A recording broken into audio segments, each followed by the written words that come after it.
নেতাজি সুভাষচন্দ্র বসুর ১২৮তম জন্মবার্ষিকী পালন জেলা তথ্য ও সংস্কৃতি দপ্তরের।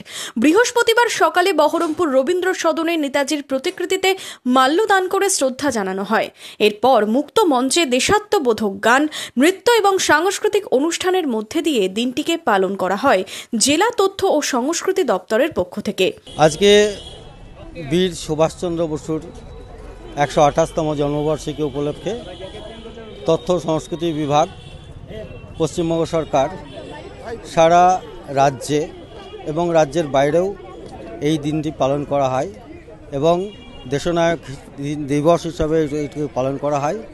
একই সঙ্গে প্রত্যেকটি ব্লক এবং মিউনিসিপ্যালিটিতেও এই দপ্তরের আয়োজনে প্রোগ্রাম চলছে।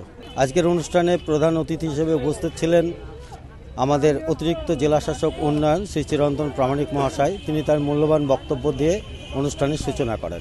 বিভিন্ন সংস্থার কলা কুশলীরা সাংস্কৃতিক অনুষ্ঠানে অংশ নেয়। জেলা তথ্য ও সংস্কৃতি দপ্তরের আধিকারিক ছাড়াও অনুষ্ঠানে সামিল হন প্রশাসনিক আধিকারিক থেকে শিল্পীরা। এই অনুষ্ঠানে নেতাজি সুভাষচন্দ্র বসুর জন্মতিথিতে আমাদের সুরধনী সঙ্গীত একাডেমি অনুষ্ঠান করে ভালোই লাগলো। মানে এটা আমাদের প্রথমবারই হলো এইভাবে একটা সরকারি প্রোগ্রাম তথ্য সংস্কৃতি দপ্তর থেকে। পুরো অনুষ্ঠানটাই খুব ভালো হয়েছে।